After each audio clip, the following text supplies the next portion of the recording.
Hey everyone, and welcome. Today we're going to dive into a really cool feature of Italian that will instantly make you sound more natural, more dynamic. We're talking about the other passive voice, the one that uses the verb venire. So if you're ready to unlock a little secret that native speakers use all the time, this pops up everywhere in everyday conversation, then you have come to the right place.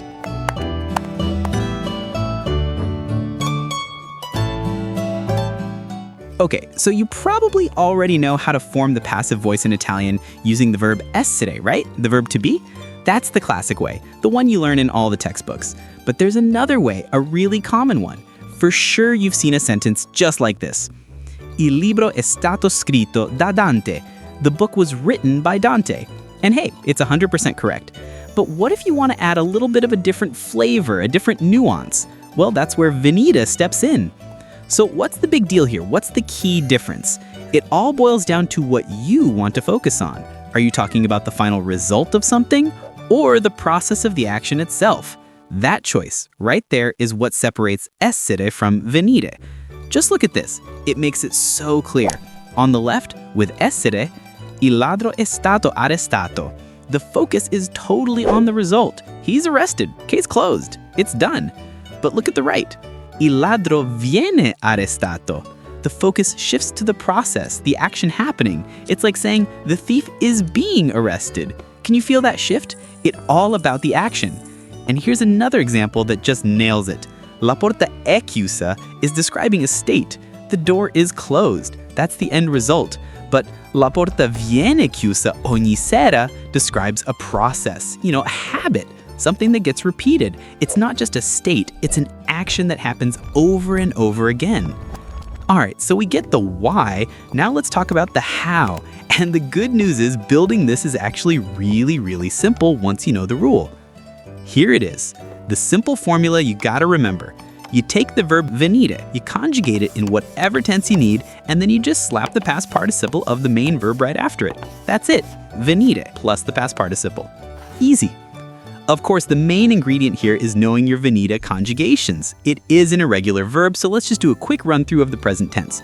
We've got io vengo, tu vieni, lui or lei viene, noi veniamo, voi venite, and loro vengono. Getting comfortable with these is really step one.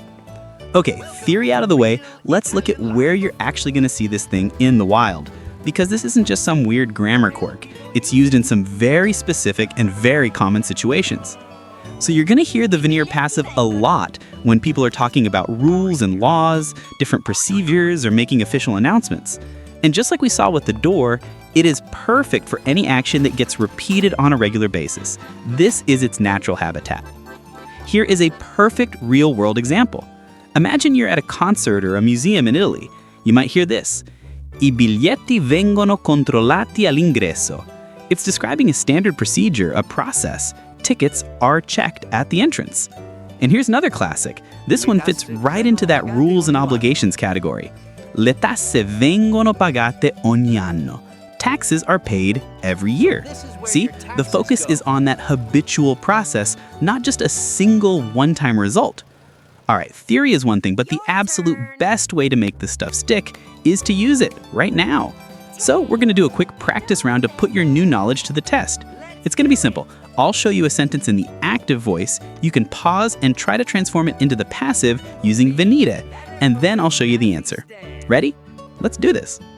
Okay, first one up. The active sentence is Gli studenti rispettano le regole. The students respect the rules. So how would you flip this using the venire passive? Take a second, think about it.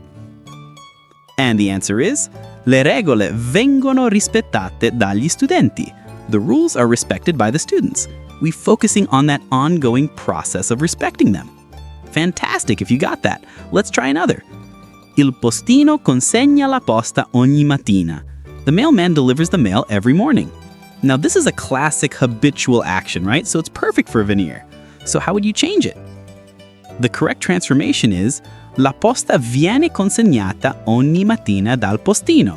The mail is delivered every morning by the mailman. Excellent work, you're getting the hang of this. And for our last one, pagano le tasse a gennaio. They pay taxes in January. Now pay attention here. The subject, they, is implied. It's not actually written. How does that affect things? Give it a try.